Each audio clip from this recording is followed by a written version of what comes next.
ഞാൻ ചോദിച്ച ചോദ്യത്തിന് എന്നോട് ഉത്തരം പറയാതെ എൻ്റെ തന്തയ്ക്ക് വിളിക്കുക സാരമില്ലെന്ന് വെക്കാം.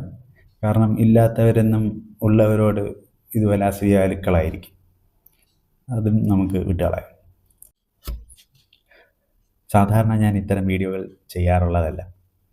പക്ഷേ ഇതിപ്പോൾ എന്നെക്കൊണ്ട് ചെയ്യിപ്പിച്ചേ അടങ്ങൂ എന്ന് ചിലർ വാശി പിടിക്കുമ്പോൾ എനിക്ക് ചെയ്തല്ലേ പറ്റുള്ളൂ.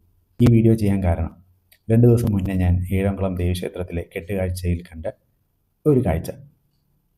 ഒരു ഹിന്ദു എന്ന നിലയ്ക്ക് അതെന്തുകൊണ്ട് അങ്ങനെ വന്നു എന്നൊരു സംശയം എൻ്റെ ഉള്ളിലുള്ളത് കൊണ്ട് ഞാൻ അത് ഒരു ചോദ്യം എന്ന നിലയ്ക്ക് ഒരു വീഡിയോ ചെയ്തു.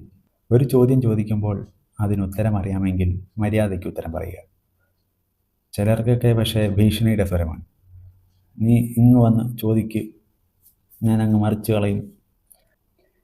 ചിലർ തെറിവിളിയാണ്. ഞാൻ ചോദിച്ച ചോദ്യത്തിന് എന്നോട് ഉത്തരം പറയാതെ എൻ്റെ തന്തയ്ക്ക് വിളിക്കുക സാരമില്ലെന്ന് വെക്കാം.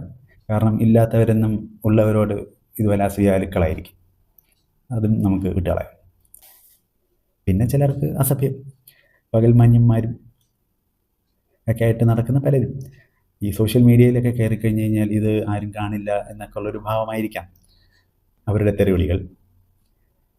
ഇതെല്ലാം ഹിന്ദു സംസ്കാരത്തിൻ്റെ ഭാഗമായി അവർ കൊണ്ട് നടക്കുന്നതാണോ, ഒരു അലങ്കാരമായി കൊണ്ട് നടക്കുന്നതാണെന്ന് എനിക്കറിയില്ല. ഞാൻ പഠിച്ച ഹിന്ദു സംസ്കാരം ഇതല്ല. ഇതൊക്കെ ഇവർ ശാഖകളിൽ നിന്ന് പഠിക്കുന്ന സംസ്കാരത്തിൻ്റെ ഭാഗമായിരിക്കാം. കഴിഞ്ഞ വർഷം കെട്ടുകാഴ്ച കാണാൻ പോയപ്പോഴും നല്ലൊരു ഉത്സവം കണ്ടു മടങ്ങിയ സംതൃപ്തിയിലായിരുന്നു ഞാൻ. പക്ഷേ ഇത്തവണ കെട്ടുകാഴ്ച കാണാൻ പോയപ്പോൾ എനിക്ക് അവിടെ എന്തൊക്കെയോ പന്തികേട് തോന്നി. അതിൽ ഒന്ന്, കെട്ടുകാഴ്ചയുടെ ഫ്രണ്ടിൽ ഓപ്പറേഷൻ സിന്ദൂർ എന്നൊരു ബാനർ തൂക്കിയിട്ടുണ്ട്.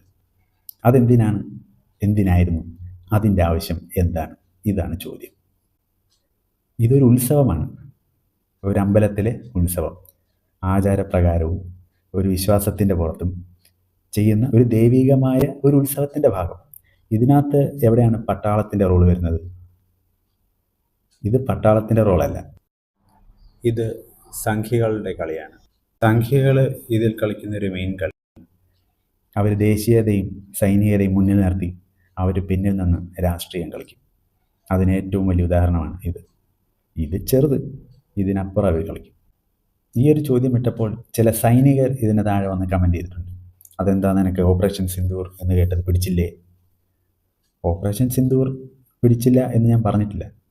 ഒരു അമ്പലത്തിൻ്റെ ഉത്സവത്തിൻ്റെ ഭാഗമായിട്ടുള്ള ഒരു കെട്ടുകാഴ്ച, ആ കെട്ടുകാഴ്ചയിൽ എന്തിന് ഓപ്പറേഷൻ സിന്ദൂറിൻ്റെ ബാനർ